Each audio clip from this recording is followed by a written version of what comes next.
안녕하세요. 지식과 교양을 탐구하는 익명의 도시입니다. 근대 자본주의의 역사 19번째 영상입니다. 영상을 시청하시기 전에 구독과 좋아요, 알림 설정 부탁드립니다.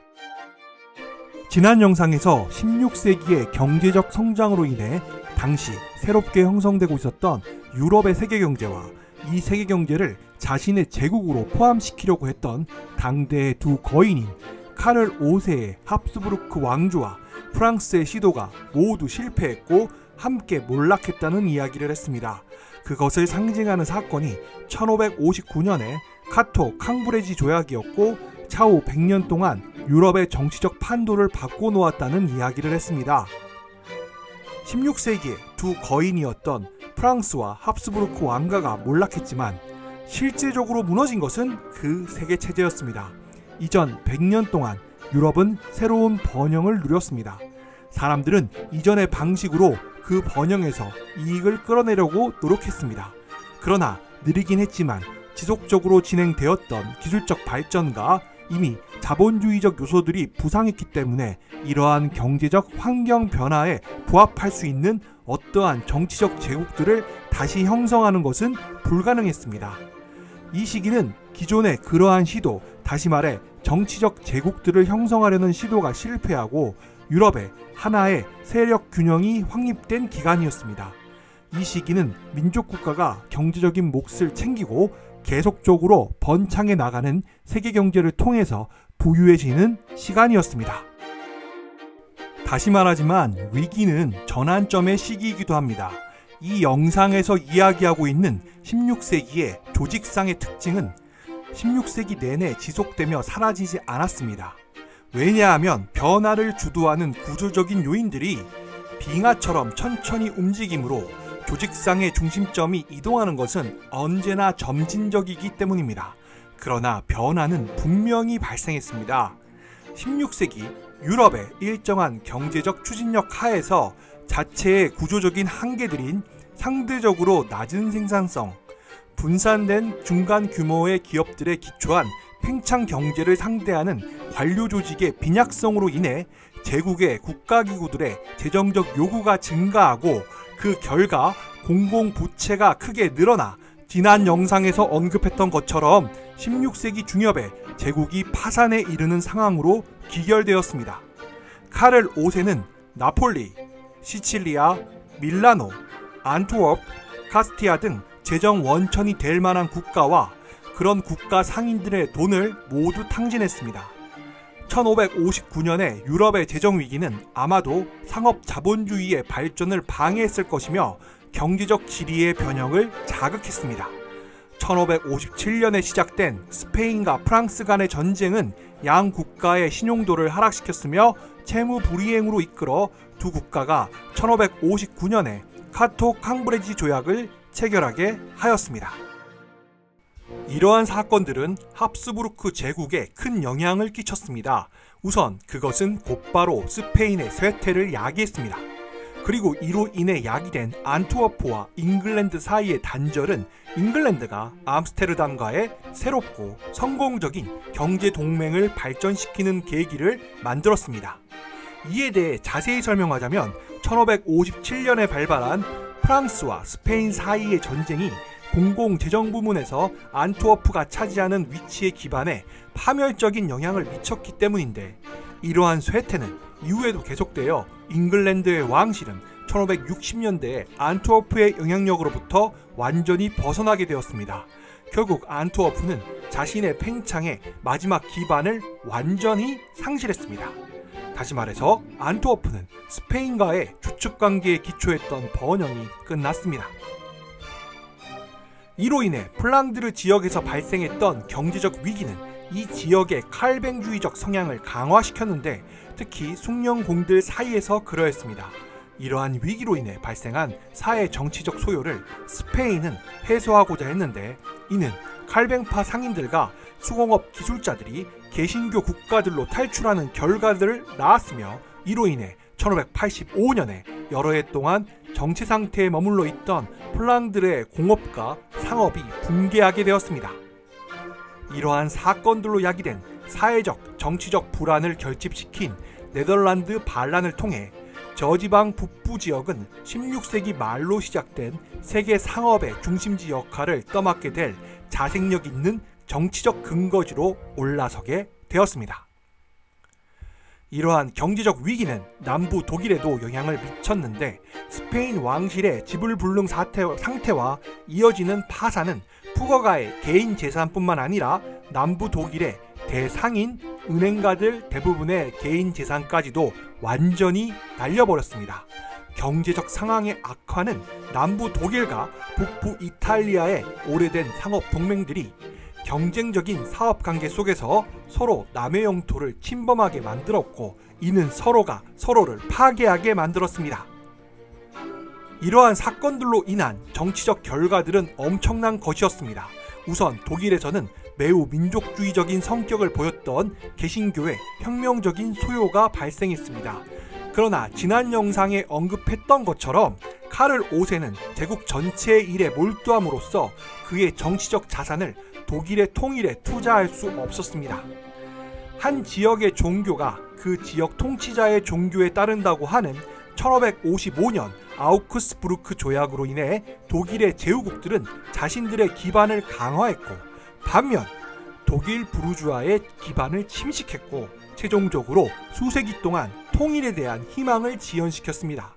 그리하여 독일은 대체적으로 루터파의 북부와 북동부, 그리고 부유한 카톨릭의 남서부로 나뉘게 되었습니다. 다시 간단히 요약하면 유럽 세계 경제를 정치적으로 지배하고자 한 카를 5세의 노력은 스페인과 독일, 여러 국가들, 플랑드르와 북부 이탈리아의 도시들, 그리고 자신들의 운명을 제국과 결부시켰던 상인 가문들에게 부정적인 영향을 끼쳤습니다. 그리고 스페인이 해외 진출을 통해 이루어낸 그들의 식민지 역시 스페인 세태의 영향을 받았습니다. 스페인은 페루와 칠레뿐만 아니라 카리브 해역과 그 일대의 해안지방, 지금의 멕시코, 과테말라, 콜롬비아에 식민지를 건설했습니다. 문제는 스페인이 아메리카 대륙에서 거대한 관료기구를 구축할 만한 행정적 능력을 지니지 못했다는 것입니다. 그래서 스페인은 국왕과 식민지에 정착한 사람들 사이의 중개자로서 지역의 족장들을 그 정치체제에 끌어들였습니다. 그리고 스페인은 식민지 정착민들을 완전히 통제할 힘이 없었는데, 스페인은 그들의 정치적 충성을 끌어내기 위해 많은 경제적인 양보를 했습니다. 이러한 것들 중에 하나는 현지 원주민인 인디오들에게 경제활동의 독립적 기반을 허용하지 않은 것인데, 예를 들면 인디오들은 가축을 기르지 못했습니다. 가축을 기르는 것은 새로운 자본주의 경제에서 효과적으로 경쟁할 수도 있었을 행위였습니다. 경제적으로 이러한 양보를 해주었음에도 정착민들은 스페인에 계속되는 후원에 의존했는데, 그것은 인디오나 노예들의 반란을 우려해서가 아니라 잉글랜드나 다른 국가들이 자신들의 무역을 침해하고 따라서 그 이익을 침해하는 것을 막기 위해서였습니다. 1550년대에 발생한 경제적인 수축과 더불어 유럽의 정치적 과잉 팽창의 영향들 가운데 하나는 아메리카 대륙으로 가는 스페인 이민자 수의 증가였습니다. 이는 그들에게 경제적 위기로 인한 문제의 해결책을 제공해 주었고, 스페인 국가에는 즉각적인 수입원을 제공했습니다. 왜냐하면 아메리카 대륙의 식민지 관료기구의 관직들이 판매되었기 때문입니다. 이를 자세하게 설명하자면, 식민지에서의 관직을 갖는다는 것은 지위와 소득의 고하를 막론하고 모든 스페인인들에게 고용과 부를 쌓을 수 있는 기회를 제공했는데, 이러한 기회는 경제적 어려움을 겪었던 스페인 본국에서는 그들이 얻을 수 없었던 것이었습니다. 다른 한편으로는 경제적 수축에 직면하여 토지에 의존해서 살아가는 아메리카 대륙의 스페인인들의 인구 증가는 초기 스페인 통치하에서 나타난 인디오들의 파멸적인 인구의 감소와 더불어 스페인형 아메리카 대륙에서 신체의 세기를 조성했으며, 따라서 채무 노예에 기반을 둔 아시안다 체제를 점차로 대두시켰습니다. 여기에서 아시엔다는 스페인의 식민자들이 아메리카 대륙에 세운 대농장으로 여기에서 일하는 노동자들은 대개 인디오들로 이론적으로는 임금 노동자였지만 사실상 채무로 인해 토지에 매여 있는 상태였습니다. 그러나 아시엔다는 플랜테이션보다는 더 작은 경제 세계에 적합한 체계였습니다. 아시엔다와 플랜테이션의 차이는 무엇이었을까요? 아시엔다는 곡물을 재배하거나 가축을 기르는 대규모의 농장으로 여기에서 나오는 상품은 광산 중심지들에서 지역적으로 소비되거나 혹은 멕시코시티나 라마와 같은 대도시 지역에서 소비되었습니다. 아메리카 원주민들이 노동력을 구성했는데 이들은 예속적이고 상대적으로 비유동적이며 특별한 임금 노동 형태인 채무노예제에 묶여 있었습니다. 반면 플랜테이션은 외부의 소비, 즉 유럽에서 소비되는 상품들을 생산하기 위해서 창출된 독립적인 경제 단위로 이해하면 됩니다. 결국 스페인은 경제적 이익은 줄어들고 정치적인 어려움은 점점 더 커지는 발전 체제를 따르고 있었습니다. 정리하자면 1557년 이후의 시기에 스페인은 제국의 중앙유럽 지역을 잃게 되었고 오랜 싸움 끝에 북부 네덜란드 지역까지도 잃게 되었습니다. 그리고 스페인은 남아있는 식민지들에서 얻는 혜택도 일부를 상실했습니다. 게다가 아메리카가 스페인 세입의 10%가 될 정도였기 때문에 스페인은 이미 얻은 수입을 확고히 지키고자 팽창 과정을 늦추지 않을 수 없었습니다. 당시 펠리페 2세는 안정을 추구하기 위해 기존 지역들이 근면한 스페인 사람들과 정착한 인디오들로 채워지고 규율에 따르고 순종적인 관리들에 의해 관리될 때까지 더 이상의 정복을 중단하고자 했으며 이는 당연한 것이었습니다.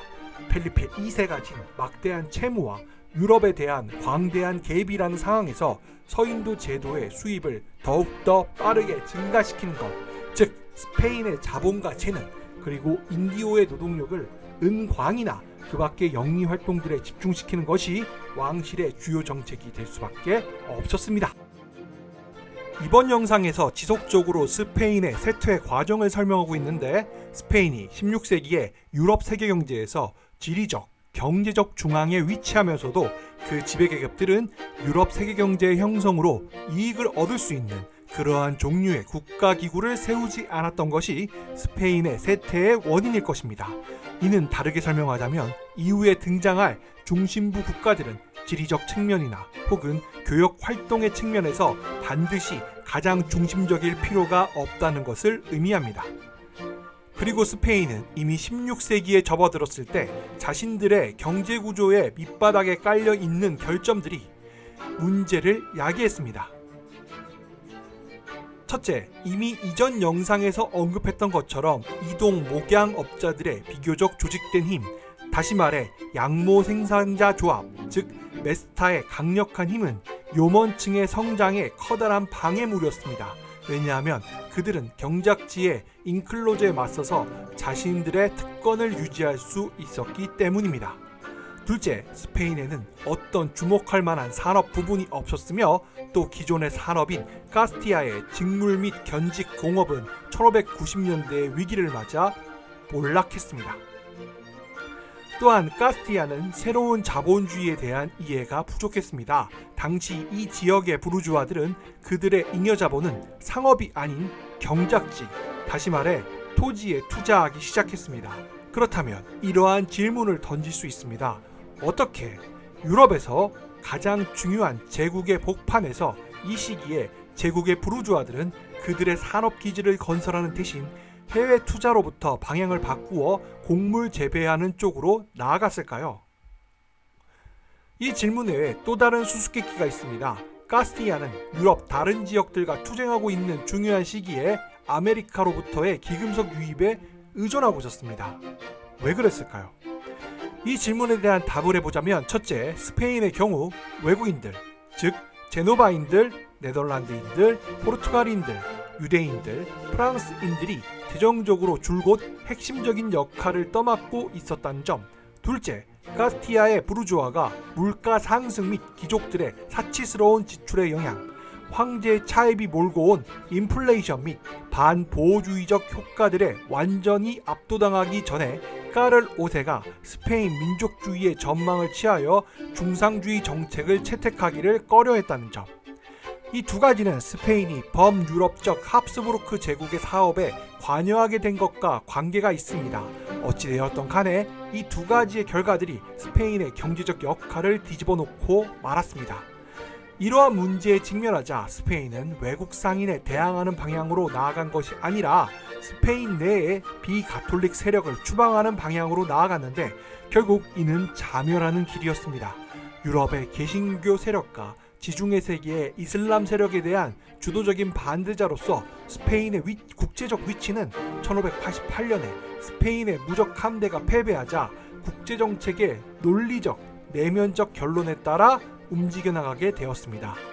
1492년에 유대인을, 1502년과 1525년에 무어인을 추방하고 16세기를 통해 마라노들과 에라스무스의 추종자들을 박해한 스페인은 1609년에 마지막 유사 종교적 소수 집단인 소위 모리스코들을 추방했습니다. 이러한 추방은 첫째, 17세기 초 10년간의 경제적 후퇴의 결과이자 둘째, 스페인의 쇠퇴하는 국제적 지위의 결과이기도 했습니다. 이러한 추방은 스페인 부르주아 세력들이 토지 귀족 계급을 겨냥한 움직임으로 자본주의적 성장과 연결되지 않은 이 계급의 거점을 부수려는 마지막 시도였습니다. 그러나 토지 귀족 계급은 부르주아에게 진 부채의 변제를 거부함으로써 그들이 상실한 소득을 보상받는 자구책을 강구했는데 이는 국가의 지원을 받았습니다. 문제는 이러한 행위로 인한 결과로 스페인은 더 큰 경제적 어려움을 겪었다는 것입니다. 스페인은 증대하는 경제적 어려움에 강력한 국가기구를 만들지 못한 무능함이 겹쳐 광범위한 사회적 혼란을 겪게 되는데 스페인은 이에 제대로 대처하지 못했습니다. 문제는 이러한 어려움에서 구조적 경직성이 비롯되고 이러한 구조적 경직성 속에서 스페인의 국왕들이 최소한의 변화와 개혁만으로 그럭저럭 버텨나가고 또 지배할 수 있었기 때문에 관료기구의 굼뜬 기질은 줄어들기는커녕 더욱 심해졌습니다.